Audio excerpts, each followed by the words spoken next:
Welcome back to our channel One Step everybody, where we post tutorial videos, and this video I will teach you guys how you guys can log in into your Compass Card account. And it's pretty simple, so follow the step which I'm going to be showing you guys.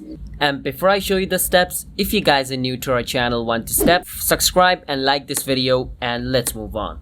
First step, you want to search for compasscard.ca, which is the official website of Compass Card. So you can pause the video to see what I've written in the screen, which is compasscard.ca. So pause the video and type this word for word, because even if a single word is mistaken, you will be taken to a wrong website. So make sure you type this and search for it. Now once you search for it, it'll take you to its official website. So once the page loads up completely, just like in my case, now it'll depend on your internet speed. What you want to do is, where it says sign in, click on it and it'll take you to its login page. Now if you want to click on register, you can click on it and create an account as well, but we want to log in, so we don't have to go there. Where it says email, enter the email of your account. Now once you enter the email address of your account, where it says password, enter the password of your account. Once you do that, click on sign in and you should be able to log in into your Compass Card account. It's that simple. So if you guys found our video helpful, then don't forget to hit the like and subscribe to our channel One Step. I will see you guys next time. Bye bye.